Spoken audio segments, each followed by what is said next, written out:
तो भोपाल से बड़ी खबर, मोहन कैबिनेट की आज अहम बैठक होगी। सुबह 11 बजे से मंत्रालय में कैबिनेट बैठक होगी। बैठक में कई अहम प्रस्तावों को मंजूरी मिलेगी। 2 थर्मल पावर प्लांट के प्रस्ताव को भी मंजूरी मिल सकती है। 24,000 करोड़ की लागत से तैयार किए जाएंगे प्लांट। बैतूल और अमरकंटक में स्थापित होंगे कोयला आधारित थर्मल पावर प्लांट।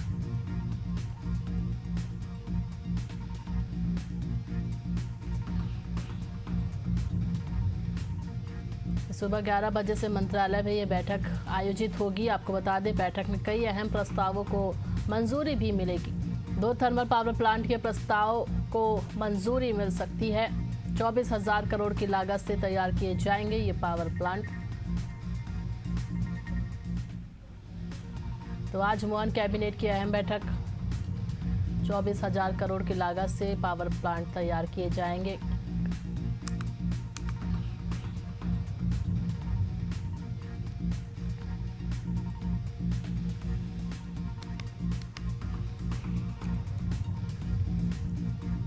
भोपाल से खबर, मोहन कैबिनेट की आज अहम बैठक होने जा रही है। सुबह 11 बजे से मंत्रालय में कैबिनेट बैठक होगी। ज्यादा जानकारी के साथ हमारे सहयोगी दुष्यंत परासा जुड़ गए हैं। दुष्यंत, आज कैबिनेट बैठक होगी। मोहन कैबिनेट की कई अहम प्रस्तावों को भी आज मंजूरी मिल सकती है। हाँ बिल्कुल, देखिए मोहन कैबिनेट की अहम बैठक है वो मुख्यमंत्री डॉक्टर मोहन यादव की अध्यक्षता में सुबह 11 बजे ये बैठक जो है मंत्रालय में शुरू होगी और इस बैठक में दर्जन भर से ज्यादा प्रस्तावों पर चर्चा होगी। कई सारे जनहितकारी मुद्दों को लेकर सरकार जो है वो लगातार अपना रुख साफ कर चुकी है और उन्हीं मुद्दों को लेकर जो है वो कैबिनेट में चर्चा भी की जाएगी। कई सारे जो पहले फैसले लिए गए उन फैसलों की भी जानकारी मुख्यमंत्री डॉक्टर मोहन यादव कैबिनेट को देंगे। इसके अलावा अगर सबसे बड़े अहम प्रस्ताव की बात कर ली जाए तो सबसे बड़ा प्रस्ताव जो है विद्युत विभाग की तरफ से लाया गया है और इस प्रस्ताव में पर चर्चा के बाद इसको मंजूरी मिल सकती है। बात अगर की जाए मध्य प्रदेश में ऊर्जा विभाग की, तो ऊर्जा विभाग लगातार ये प्रयास कर रहा है कि ज्यादा से ज्यादा जो है वो बिजली जनरेट मध्य प्रदेश में हो सके और उसी को लेकर लगातार प्रयास किए जा रहे हैं। इसको लेकर 2 पावर प्लांट जो है thermal power plant Madhya Pradesh में लगाए जाने हैं। उनको लेकर सरकार की तरफ से प्रयास किया जा रहा है कि ज्यादा से ज्यादा जल्दी इस पर प्रस्ताव जो है वो पास भी हो जाए और इस पर मुहर लग जाएगी तो इस पर कहीं ना कहीं 24,000 करोड़ का जो प्रोजेक्ट है दोनों थर्मल पावर प्लांट्स का, उनको मंजूरी मिल जाएगी। और कहीं ना कहीं मध्य प्रदेश में जब बिजली का उत्पादन ज्यादा होगा तो सरप्लस की स्थिति में पहुंच जाएगी और मध्य प्रदेश जो है वो बिजली उत्पादन में नंबर 1 हो जाएगा। तो ऐसे में बहुत सारी चीजें हैं और कोयला आधारित ये पूरा जो थर्मल पावर प्लांट है उनको निर्माण किया जाना है। बैतूल और अमरकंटक में 2 660 मेगावाट के थर्मल पावर प्लांट बनाए जाने हैं और उसी को लेकर ये प्रस्ताव जो है विद्युत विभाग लाएगा। अब उस पर चर्चा के बाद, मंत्रिमंडल की चर्चा के बाद उसको मंजूरी मिल सकती है। वहीं कई अन्य भी प्रस्ताव जो है इस बैठक में रखे जाने और उन्हीं प्रस्तावों पर चर्चा के बाद उनको मंजूरी मिल सकती है। जी बिल्कुल, तो इस तरह से आज मोहन कैबिनेट की बैठक होगी। तमाम जानकारी के लिए दुष्यंत आपका बहुत बहुत धन्यवाद।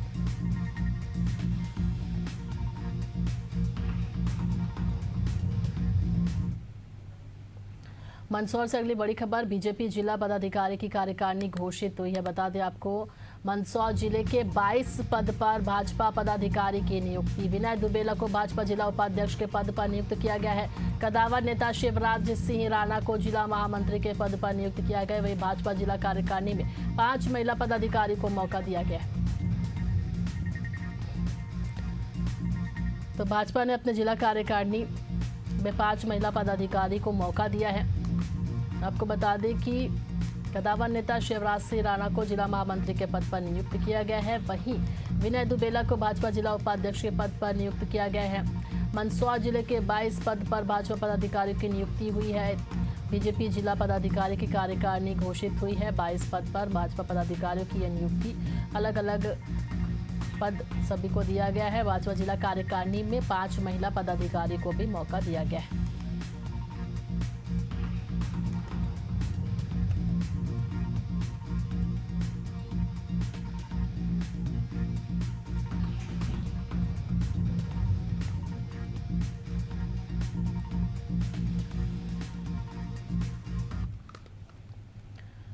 उत्तर प्रदेश के 558 मदरसों की अब जांच नहीं होगी। बड़ी और अहम जानकारी आपको दे रहे हैं। ईओडब्ल्यू की जांच पर इलाहाबाद हाईकोर्ट ने रोक लगाई। मानवाधिकार आयोग का आदेश अधिकार क्षेत्र से बाहर है, हाईकोर्ट ने कहा है। केंद्रीय मानवाधिकार आयोग के आदेश पर शासन ने ईओडब्ल्यू को जिम्मेदारी दी थी। जांच आदेश को टीचर्स एसोसिएशन मदारिस अरबिया ने कोर्ट में चुनौती दी थी। अब इसको लेकर कोर्ट ने कहा है 558 मदरसों की अब जांच नहीं होगी। उत्तर प्रदेश की ईओडब्ल्यू की जांच पर इलाहाबाद हाईकोर्ट ने रोक लगाई। मानवाधिकार आयोग का आदेश अधिकार क्षेत्र से बाहर है, हाईकोर्ट ने ये कहा है। केंद्रीय मानवाधिकार आयोग के आदेश पर शासन में अब जो जांच की जा रही है, ईओडब्ल्यू को जिम्मेदारी दी गई थी। जांच आदेश को टीचर्स एसोसिएशन मदारिस अरबिया ने कोर्ट में चुनौती दी थी और इस पर कोर्ट ने कहा है, कोर्ट ने रोक लगाया है ईओडब्ल्यू की जांच पर, इलाहाबाद हाई कोर्ट ने।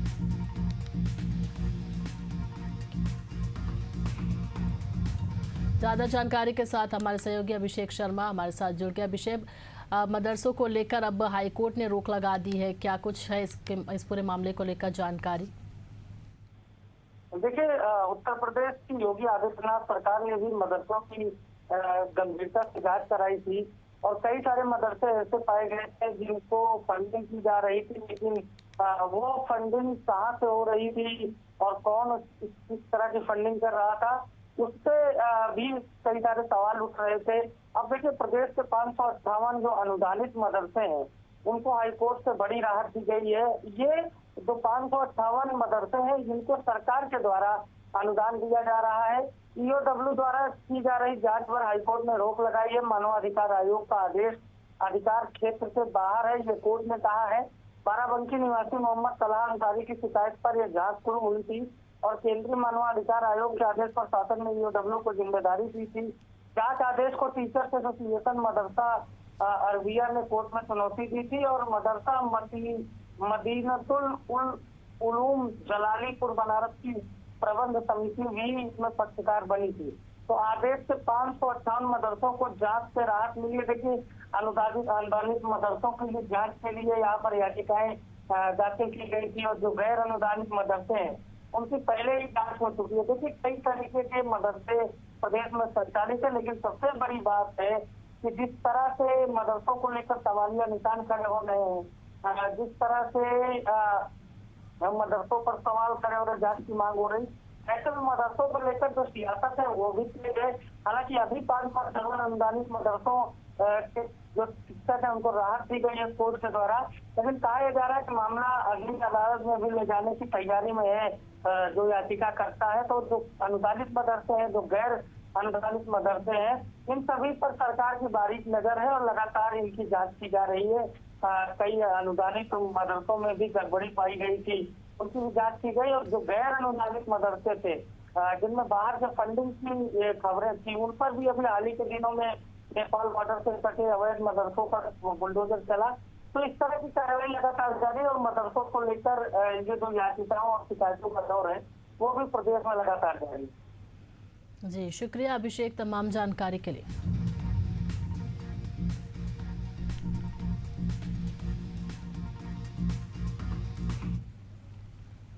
लखनऊ से अगली बड़ी खबर, प्रदेश में होमगार्ड के 44,000 रिक्त पदों पर भर्ती होगी।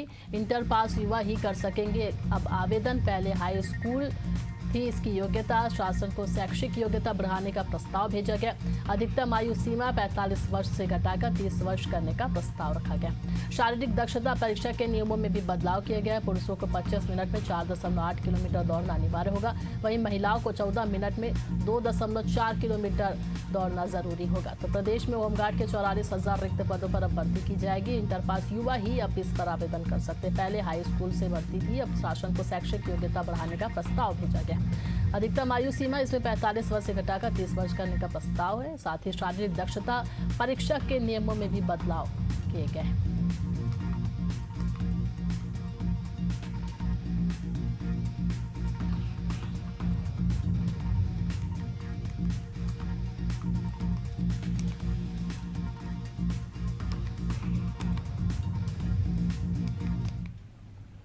लखनऊ से अगली बड़ी खबर, योगी सरकार का बड़ा फैसला सामने आया। सभी विभागों में अब आउटसोर्सिंग कर्मचारियों की भर्ती होगी। अधिकतम एजेंसियों के माध्यम से ये भर्ती होगी। आपकी जगह अधिकृत एजेंसियों के माध्यम से ये भर्ती होगी। सीधी भर्ती या मनमानी पर अब रोक लगेगी।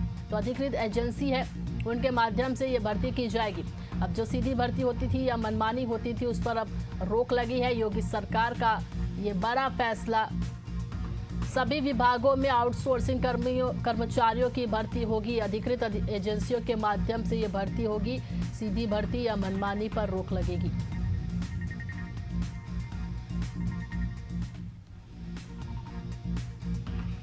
तो योगी सरकार का ये बड़ा फैसला। सभी विभागों में आउटसोर्सिंग कर्मचारियों की अब भर्ती की जाएगी।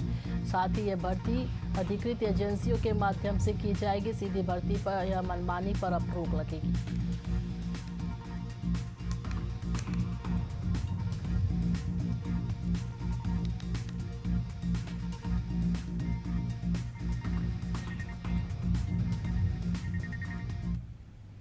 कोंडागांव के स्टेडियम ग्राउंड के बरसाना रास गरबा समिति द्वारा भव्य रास गरबा का आयोजन किया गया। पिछले 20 वर्षों से यह कार्यक्रम कोंडागांव की महत्वपूर्ण परंपरा बन चुकी है। नवरात्रि के पहले दिन देवी शैलपुत्री की पूजा और आरती के साथ इस उत्सव की शुरुआत हुई है और इस कार्यक्रम में सैकड़ों युवतियां पारंपरिक वेशभूषा में सजी धजी दिखाई दी, जिन्होंने गरबा की धुनों पर नृत्य कर उत्साह में चार चांद लगा दिए।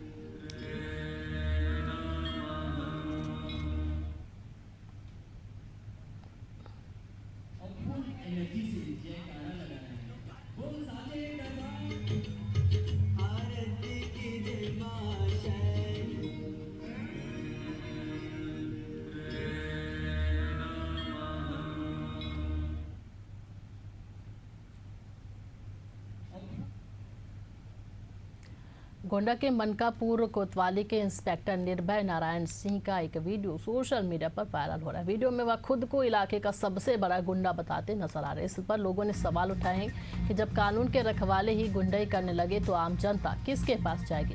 हालांकि इस वायरल वीडियो की पुष्टि एशिया न्यूज नहीं करता, लेकिन इंस्पेक्टर के बिगड़े बोल इलाके में चर्चा का विषय बना हुआ है।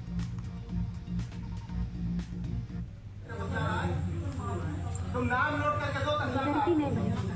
मनकापुर में हमसे बड़ा गुंडा कोई निका पड़ेगा। गुंडा बता रहा हूँ मैं, पहले हमसे बात करो। नाम बताओ कैसी कैसी का गुंडा क्या औकात है गुंडा ने बोले फिर उधर मोड़ करके बता रहा है। तुम नाम नोट करके दो। मनकापुर में हमसे बड़ा गुंडा कोई निका पड़ेगा। गुंडा बता रहा हूँ मैं, पहले हमसे बात करो। लखनऊ से बड़ी खबर। मिशन शक्ति के तहत अब बेटियां बनेंगी एक दिन के लिए प्रशासनिक अधिकारी। नवरात्र में बेसिक शिक्षा विभाग कर रहा है बेटियों को सशक्त बनाने की पहल। 23 से 30 सितंबर तक किया जाएगा कार्यक्रम का आयोजन। बेटियों को अधिकारों और प्रशासनिक जिम्मेदारियों के बारे में भी जागरूक किया जाएगा। तो बेटियों को सशक्त बनाने के लिए कार्यक्रम आयोजित किया जा रहा है। 23 से 30 सितंबर तक ये कार्यक्रम का आयोजन है। और इसमें बता दें कि मिशन शक्ति के तहत अब बेटियां एक दिन के लिए प्रशासनिक अधिकारी बनेंगी। नवरात्र में बेसिक शिक्षा विभाग बेटियों को सशक्त बनाने की पहल कर रहा है। 23 से 30 सितंबर तक कार्यक्रम का आयोजन किया जाएगा और बेटियों को अधिकारों और प्रशासनिक जिम्मेदारियों के बारे में जागरूक किया जाएगा।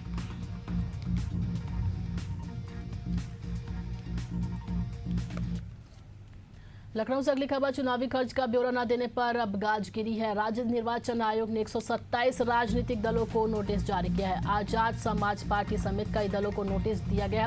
2019 के बाद लड़े चुनाव, लेकिन खर्च का हिसाब नहीं दिया है।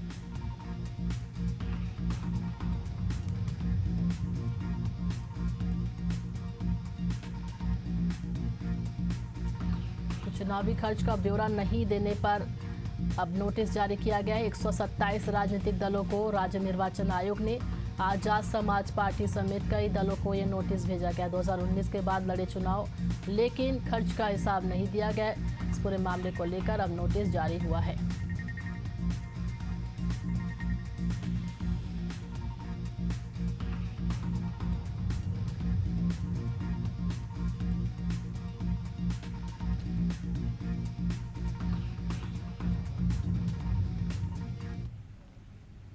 लखनऊ से अगली खबर। केजीएमयू ट्रामा में नर्सिंग स्टाफ से मारपीट का मामला। मारपीट करने वाले 9 डॉक्टरों पर मुकदमा दर्ज हुआ है। रेजिडेंट डॉक्टरों ने नर्सिंग स्टाफ से मारपीट की थी। 4 को निलंबित कर जांच के लिए टीम गठित की गई है। तो बता दें आपको कि 9 डॉक्टरों पर मुकदमा दर्ज किया गया। रेजिडेंट डॉक्टरों ने नर्सिंग स्टाफ से मारपीट की थी।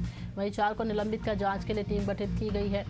साथ ही आपको बता दें कि रेजिडेंट डॉक्टरों ने नर्सिंग स्टाफ से मारपीट की थी।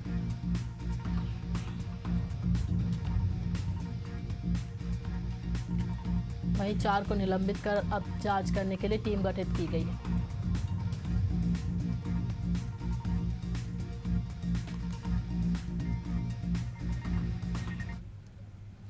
प्रयागराज से खबर, बदमाशों के हौसले बुलंद होते नजर आ रहे हैं। चाकू की नोक पर महिला से 18 लाख की लूट की है। लूट की घटना के बाद इलाके में हड़कंप मचा है। लूट की जगह फूलपुर पुलिस ने दर्ज की है एफआईआर।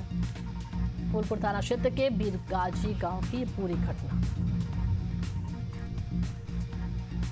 ज्यादा जानकारी के साथ हमारे सहयोगी मनीष यादव हमारे साथ जुड़ गए। मनीष, चोरी की घटना है और किस तरह से इस घटना को अंजाम दिया गया, क्या कुछ जानकारी मिल रही है?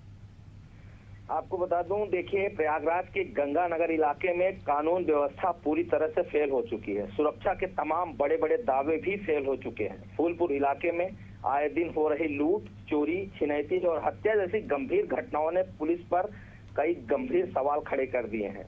फूलपुर थाना क्षेत्र के बीरगाजी गांव में एक ट्रांसपोर्ट कंपनी के एरिया मैनेजर सैयद मोहम्मद साहिद की पत्नी आफरीन फातिमा के कमरे में घुस जाते हैं और बेखौफ बदमाशों ने घर में घुसकर बच्चों के गले में चाकू सटाकर डराया, धमकाया, फिर महिला से 18 लाख के जेवरात को लूटकर फरार हो गए।